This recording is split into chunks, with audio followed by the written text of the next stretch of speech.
লঙ্কা premier league, Abu Dhabi টি10 ও Caribbean premier লিগে দুর্নীতির অভিযোগ আনা হয়েছে ওয়েস্ট ইন্ডিজের ব্যাটার ডেভন থমাসের বিরুদ্ধে।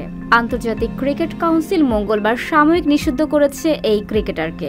2021 সালে লঙ্কা প্রিমিয়ার লিগে ম্যাচ ফিক্স করার জন্য এবং একই বছরে অন্য দুটি ফ্র্যাঞ্চাইজি টুর্নামেন্টে দুর্নীতিতে জড়িত থাকার অভিযোগে নিষিদ্ধ করা হয়েছে তাকে।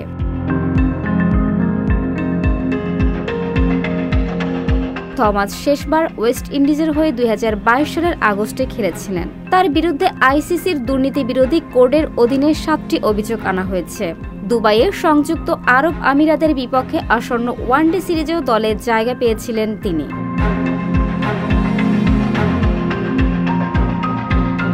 ফিক্সিংয়ের অভিযোগ ছাড়াও গভর্নিং বডি 33 বছর বয়সীকে 2021 সালে আবুধাবি টি10 এবং ক্যারিবিয়ান প্রিমিয়ার লিগে দুর্নীতির প্রস্তাব পাওয়ার বিষয়ে রিপোর্ট করতে ব্যর্থ হওয়ার জন্য অভিযুক্ত করেছে।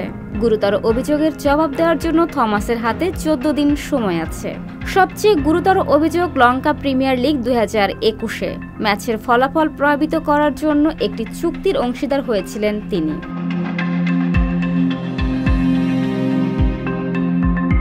এক বিবৃতিতে গ্লোবাল গভর্নিং বডি বলেছে, আন্তর্জাতিক cricket council ICC, Sri Lanka cricket SLC, Emirates cricket board ECB এবং ক্যারিবিয়ান প্রিমিয়ার লিগ সিপিএল এর পক্ষ থেকে ওয়েস্ট ইন্ডিজের খেলোয়াড় ডেভন থমাসের বিরুদ্ধে দুর্নীতি বিরোধী 7টি অভিযোগে অভিযুক্ত করা হয়েছে। তাকে তাৎক্ষণিকভাবে সাময়িক নিষিদ্ধ করা হয়েছে।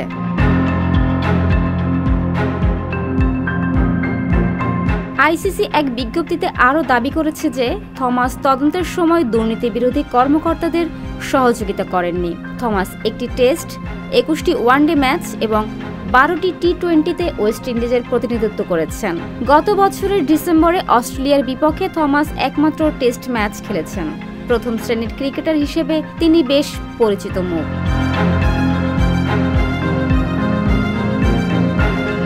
থমাসকে দুর্নীতি দমন কর্মকর্তার কাছে কোনো উপহার, অর্থ প্রদান, আতিথেয়তা বা সুবিধার প্রাপ্তি যা তিনি জানতেন বা জানা উচিত ছিল তা প্রকাশ করতে ব্যর্থ হওয়ার জন্য অভিযুক্ত করা হয়েছে। ফারজানা ববি, সংবাদ প্রকাশ। সংবাদ, ফিচার ও অনুষ্ঠানের জন্য ভিজিট করুন সংবাদ প্রকাশের ওয়েবসাইট এবং যুক্ত থাকুন ফেসবুক পেজ ও ইউটিউব চ্যানেলের সঙ্গে।